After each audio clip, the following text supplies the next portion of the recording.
Good afternoon, everybody. Just another video update for you. I think it's critical at these times that I keep pushing communication out to our clients, keeping you informed. It's been proven to be quite difficult given the fact that things are changing by the hour. So hence the frequency of the communication. But look, I think we all understand that information is the king at the moment, and that's just what we're trying to work on for you.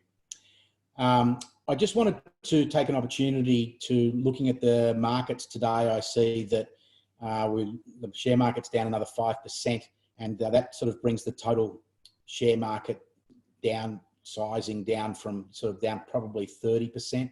So it's a 30% correction, a little bit more maybe.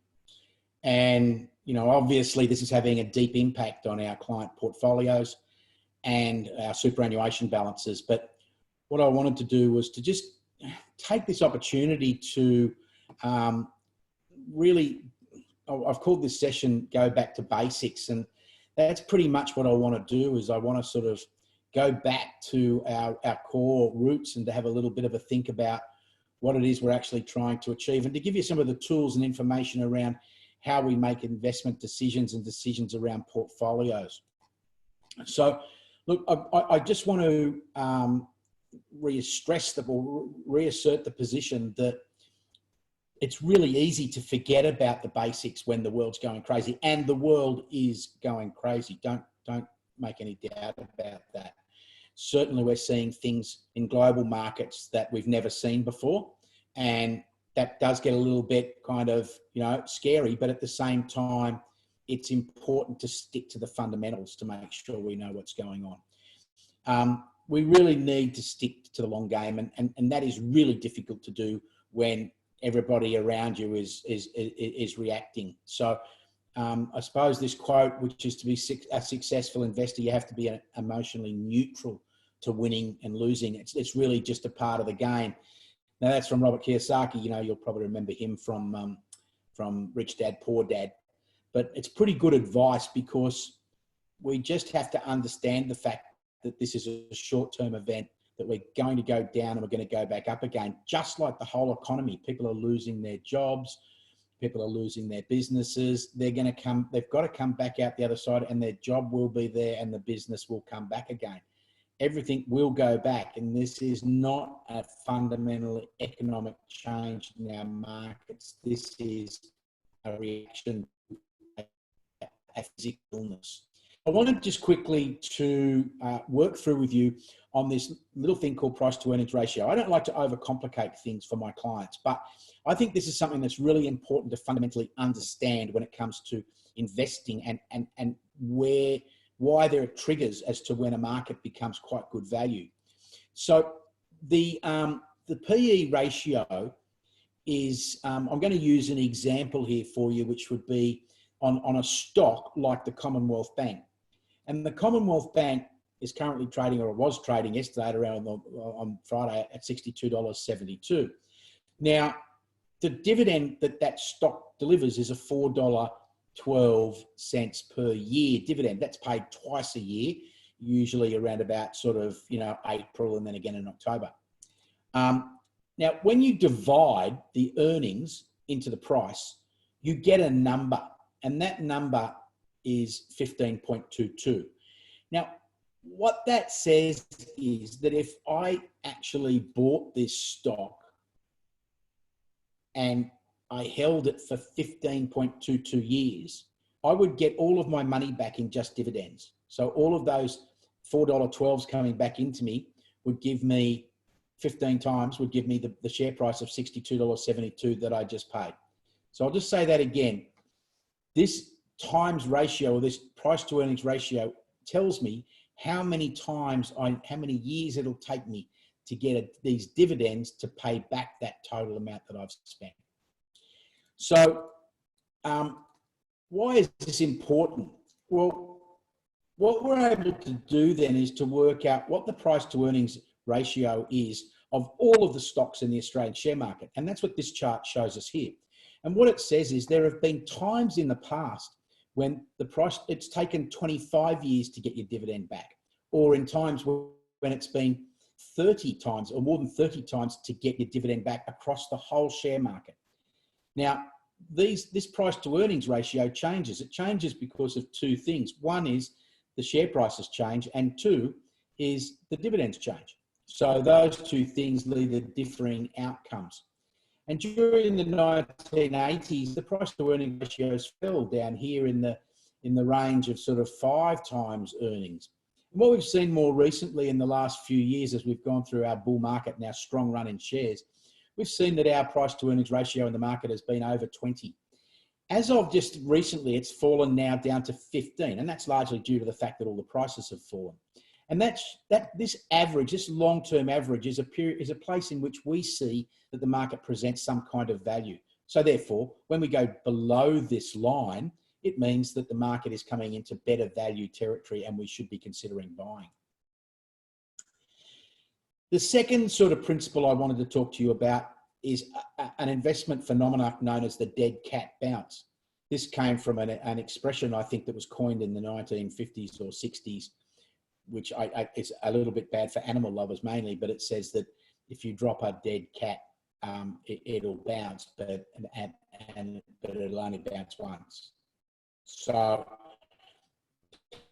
I know that sounds a bit strange, but with share markets, what we're seeing at the moment, this is the Australian All Ordinary share market, so a measure of the whole share market. And what we've seen is we've seen these points in the curve where we've seen this phenomena known as the dead cat bounce, which is that the market falls and then it recovers a bit. Everyone sort of gets a little bit more optimistic and then it falls again. And then it rises and then it falls again. So during the periods of around the 7th or 8th of March, around about here, around about the 13th or 14th of March, and again here around about the 16th of March, we've had 3 dead cat bounces.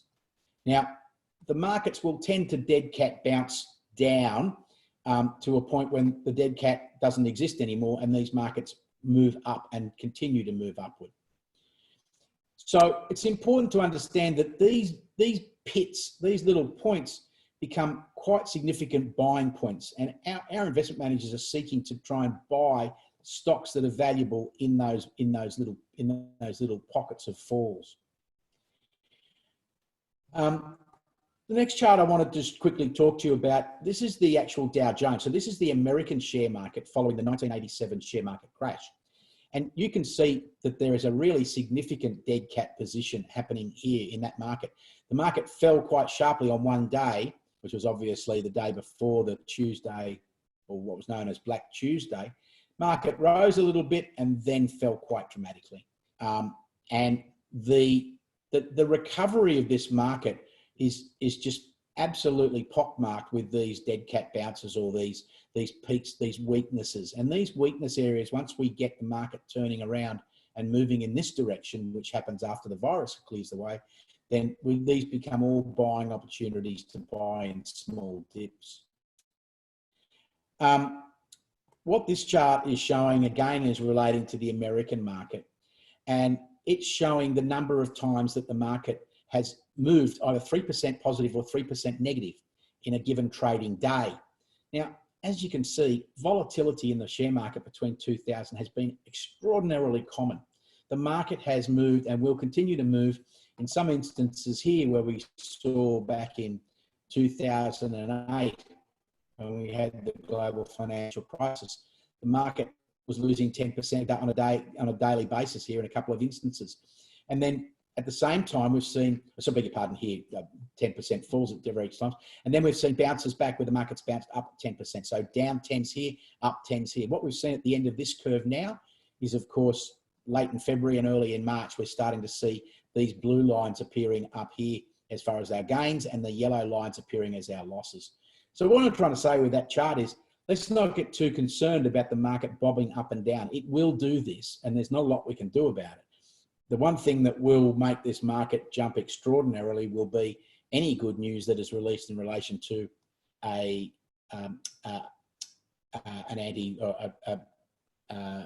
cure for the virus.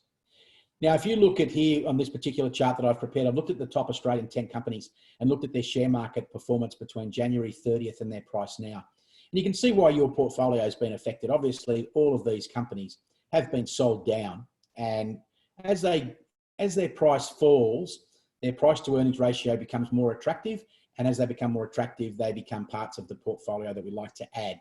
But at this stage, we're kind of hanging in with our fingernails and watching the declines. But the market will turn, and companies like BHP, like Commonwealth Bank, like Macquarie, these companies are filled with good people who know how to earn money and how to actually run banks and resource companies. So they're not going anywhere. They might be on leave for a while, but they'll be coming back. And when they do, the share price will start to turn. Just finally, what I wanted to work through here was just to give you a bit of an idea about the makeup of the Australian, effectively, business in Australia.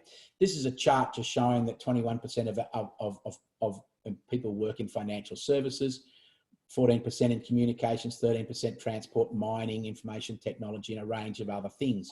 So this is how Australia really works. And what we're sort of seeing now is that certain of these areas are going to be impacted, but the market's been sold down nearly 40%, 30 to 40%.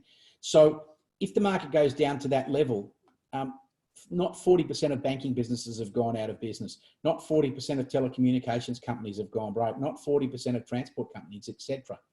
So what we're seeing is that the market is kind of overreacting a little bit to what's going on. So what we want to focus on is making sure that as the market is correcting, that we're actually reallocating assets, and that's actually actively happening now.